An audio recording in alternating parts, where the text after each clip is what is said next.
«17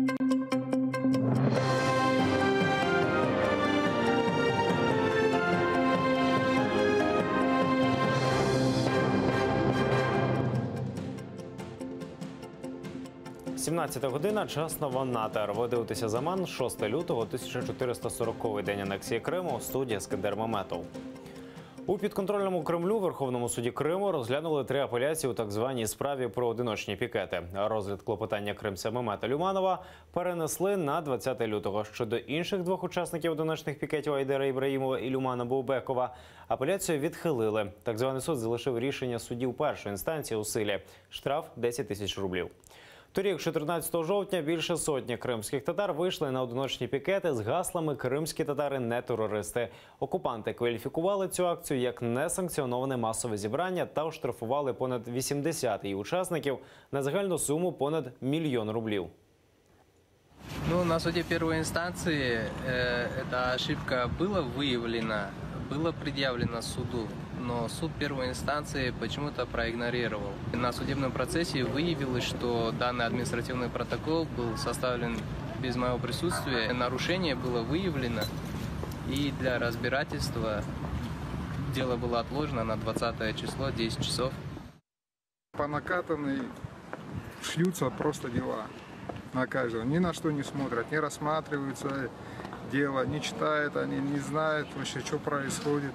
Есть задача. Задача наказать народ. Виправдати та закрити справу за відсутністю складу злочину. Такий вердикт щодо Фєри Абдулаєвої виніс підконтрольний Кремлю залізничний суд Сімферополя. Дружині фігуранта сімферопольської справи про так званий тероризм Зіра Абдулаєва закидали непокору судовим приставам. Торік, 8 грудня, під час засідання у справі її чоловіка жінка намагалася потрапити на суд. Її не впустили, затримали і склали адмінпротокол. Жінці загрожував штраф. Захист Абдулаєва неодноразово вимагав продемонструвати відеозапис, але пристави заявили, він зберігається лише 10 днів, потім знищується. Прекратили за отсутствием состава правонарушения, но это, скорее всего, исключение, чем норма для российских судов, для судов, которые проходят в Крыму. И на сегодняшний день в застенках продолжает оставаться муж Феры, Зейр Абдулаев. В отношении него ведется политически мотивированное уголовное преследование. Судья все-таки не нашла состава преступления. На прошлом судебном заседании пристав, который составил на меня протокол, он даже не постеснялся высказать, сказав, что крымские татары, приходя на суды, ведут себя агрессивно. Это не просто вот на меня было заведено дело, это было уже дело на весь мой народ.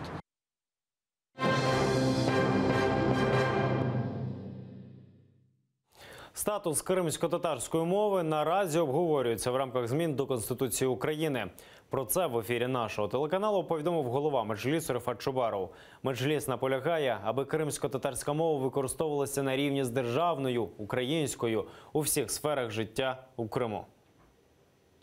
Если мы говорим о крымско-татарском языке, то в отношении 23 лет, которые предшествовали, собственно, российской оккупации, 23 года незалежности украинской державы, то центральная власть абсолютно игнорировала потребности в развитии как украинского языка в Крыму, так и крымско-татарского языка.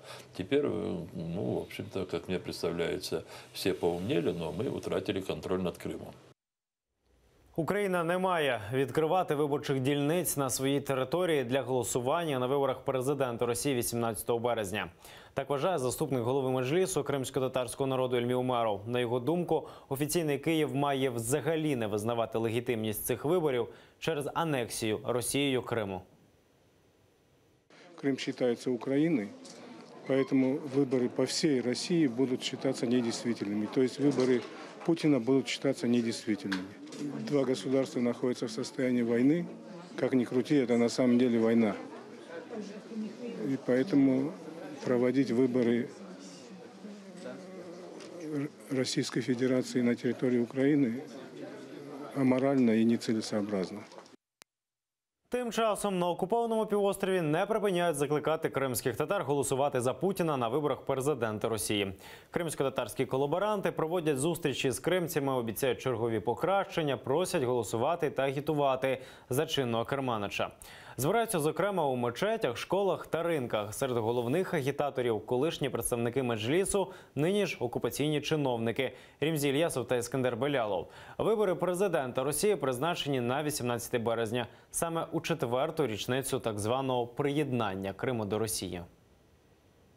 Я уверен, что крымские татары не повлияют на результат выборов, но при этом им очень важно показать картину всему миру, что крымские татары поддерживают Путина. В мечетях проводится агитация. В частности, я даже могу назвать фамилию одного из людей, которые организовывают такую агитацию, это Ескандер Белялов. Подобная же агитация проводится на рынках, в общественных заведениях, но и в коммунальных учреждениях начальники интересуются у своих подчиненных, собираются ли они пойти на выборы, сколько взрослых людей в семье и если собираются, то куда.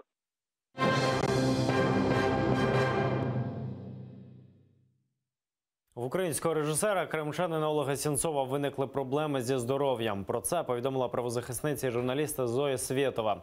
Але Олег тримається, намагається зберегти гарний настрій і багато читає книг. Правозахисниця закликає всіх небайдужих писати в'язневі листи. Попереджає, що Олег буде відповідати не часто, але це, на її погляд, дуже важливо.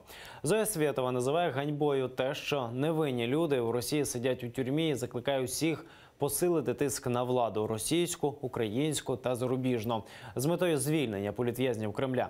Сестра Олега Наталя Каплан розповіла нашому телеканалу про стан його здоров'я. У него проблемы со здоровьем с самого детства тянутся. Поэтому там просто обострение по сердцу, по всему. Сейчас Олег ничего не принимает. Мы настояли, чтобы у Олега было исследование медицинское, но вот сказали, что никаких таблеток или никаких лекарств не нужно. В самой колонии, конечно же, медицина ужасная, и нет там никаких ни лекарств, ни нормальных врачей, ничего. Напередодні дня народження російського обранця Романа Сущенка, 8 лютого йому виповниться 49 років, навпроти посольства Росії у Києві встановили банер із його зображенням. Ініціатором акції стала родина журналіста. Роман Сущенко вже другий день народження відзначатиме у московському СІЗО Лефортово. Кремлівські силовики його звинувачують у шпигунстві. Фото біля російської амбасади має показати, в Україні пам'ятають про політв'язнів і не припинять боротися за їх звільнення. Романа Сущенка ФСБ звинуватило у вересні 16-го, коли він приїхав відвідати двоюрідного брата у Москві. У Росії стверджують, що Сущенко служив в українській військовій розвідці і шпигував на території Росії. Банер із зображенням батька навпроти російського посольства у Києві – це є своєрідним нагадуванням уряду Росії про те, що ми не здамося у боротьбі за звільнення нашого Романа Сущенка. Нищення унікальної пам'ятки історії кримсько-татарського народу в Бахчисараї не припиняється. До соцмережі потрапили близько 2 десятків світлин, які свідчать про нівечення ханського палацу. Їх виклав учасник національного руху кримських татар Едем Дудаков. На фото розібрана і розтрощена черепиця ручної роботи, що не одне століття вкривала ханський палац, розтрощені та розпилені вікові балки. Все це просто неба, без охорони унікального надбання. Як відомо, влада окупованого Криму взялася за так звану реставрацію унікальної архітектурної пам'ятки 16 століття наприкінці минулого року. Сейчас за деньги российского бюджета проводят ремонтные работы. Я подчеркиваю слово «ремонтные», потому что ремонт – это не реставрация. И там портится аутентичность памятника. То есть памятник в дальнейшем не будет представлять никакого исторического интереса. Они его могут золотом покрыть, но это уже будет не тот ханский дворец и не та ханская мечеть. Они теряют аутентичность, теряется интерес ЮНЕСКО, теряется значимость этого исторического объекта.